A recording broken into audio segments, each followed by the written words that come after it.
Welcome to the Varsity Voices. We are here with our Friday Night Blitz episode for our wrap-up with all the scores around the Chicago Catholic League for Week 1. I'm Joe Frevoletti, here with my co-host, Dan Frevoletti.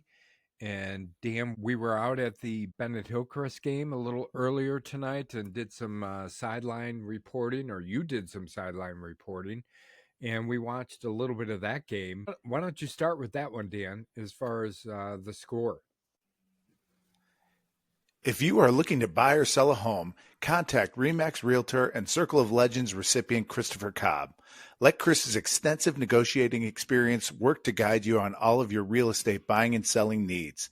Contact Christopher now to discuss the right strategy for your personalized real estate buying and selling plan. His number is 630-420-0070, or you can visit his website at christophercobb.com. Yeah, a little bit more of a defensive struggle than I probably, or struggle, is that the right word? Anyway, defensive score than was probably anticipated, but Bennett comes out on top 18-8. So 18-8. That was a final there, Joe. At least these are always take with a little bit of a grain of salt. As reporting goes, could be a little off by a minute or two, or who knows? Right. Yeah, somebody got a safety in the last 3 seconds of the game. It's like funny. That. I think Bennett got a safety in the opening seconds of the fourth quarter. Did they really? To go from 16 to 18-8? Yeah, but Bennett wins 18-8 in that one, Joe. Okay. Maybe the game of the night, and it kind of lived up to its billing. St. Rita over Marist, 28-21. 28-21, and that came right down to it, didn't it? It did. I think St. Rita scored late to pull out the victory, but highly anticipated game within the Catholic League. Great scheduling. Great scheduling, and St. Rita comes out on top. I saw there was a little pushing and shoving on the sidelines at the end. Doesn't surprise, right? No, it doesn't. Doesn't surprise. No, it doesn't. Yeah. Not with those two teams. Yeah. Nope. Okay. And Joe, we were following Providence kind of closely. Wheaton Academy. We thought that'd be a good game. Providence actually thumps them a little bit, 49-14. Yeah, so, I'd like to see the Providence scoring some points. Yeah. Last year nice. They struggled a little bit on the offensive side of the ball. So that's a good start for them. Good. Yeah, I think we both thought that might be a closer game than what it turned out to be. So good for Providence. Montini, in the Battle of the State Champions, Montini takes down Lumen Christi from Jackson, Michigan, 20-16. So another good game. Yeah, good game there at Montini. I'm sure it was a great atmosphere. Yeah, for sure. Joe, here's a great win. So we had Washington up on Notre Dame, I think 12-0. The final, Notre Dame comes back and gets Coach DeFrance's first victory, 13-12.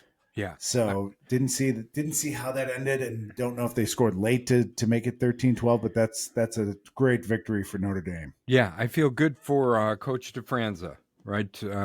Coming in. First, I mean, he's been there a long time, but coming in and getting his first win, first game of the year, that's good. Yeah, Joe, just moving down here. Another big win for IC. IC beats the South Side, St. Mary's South Side, 33-7. So big victory there for IC. Great opening win for those guys. Yeah, last year, it took them into overtime, right, to get that win. So we talked about it, Dan, in our episode that we were hoping IC could kind of get past the first game jitters like they had last year, or some of the things that happened to them. So I'm really glad to see that they started off really strong this year. Yeah. So great victory. Not so great, Joe. LT, Lyons Township, beats Joliet Catholic 24-14. I thought this would kind of be like the Oswego game from last year for Joliet Catholic that they lost, and it turned out that it was kind of like that. But LT, we knew was going to have a strong defense. Joliet Catholic, ton of people to replace on the offensive side of the ball. Right. So we'll see if they can get their offense squared away as we move on through the schedule. Okay. Another comeback victory, Joe, and a big one. Kind of Loyola over Maryville. Valparaiso, Maryville. Loyola over Maryville, 21-14. Odd Yeah. scored early on. They were losing 2-0 at one point. I think I posted it was like in the 6th inning. It was a baseball game. Yeah. Yeah. Yeah. And, but they come back, end up winning 21-14. So nice victory for those guys against a good Maryville team. Right. Okay. Good. Maybe the surprise of the night, Joe. Fenwick, 40-14 over DePaul Prep. This one, you and I talked about this briefly in our previous update at halftime, and it still is a shocker to me. I'm really interested to see the box score, so to speak. What happened in this game, but I'm sure we'll get a chance to see that. Well, I can tell you that Fenwick did have a running clock going on DePaul Prep. So, amazing. Yeah, statement win for Fenwick. Sure is. Yeah. On the flip side, so Joe, Marmion loses 41-28 to Oak Forest, and I kind of think Oak Forest is maybe a team on the rise. So a lot of offense there in that game tonight. Be interested to see how that broke down, if we can catch any film of that. Because Marmion beat them last year, right? Yeah. In the first game? Yeah. Okay. Yeah. Yeah. Yorkville. So Coach DeFranz gets his first win. Coach Zibikowski does not. So Yorkville loses 14-7. Defensive struggle there out in Yorkville. Yeah, we were talking about, this is another game I'll be interested to see what kind of happened, the box score, because we were talking about hoping that St. Pat's would run behind that big offensive line, but doesn't seem like it worked out for him too much tonight. No. Played strong defense. See if they can get the offense figured out as we move forward. Yep. Brother Rice, big win. Brother Rice was Valparaiso, right? Yes. So Brother Rice wins. I had two scores, 43-19 and 49-13. Either way, I like to say it's a lot versus a little. All right, that's good. so Brother we'll take Rice, that. I'm sure our listeners will take that too, Dan. Yeah. Right. Yeah. So a lot versus a little for Brother Rice. In a good inter-division game. Intra or inter? Inter or intra? We still haven't figured that out. No, we haven't. Yeah. Inter-division game. Okay. We've got St. Viator with a 22-19 victory over Marian Catholic. Really? Yeah. Well, good for them. Yeah.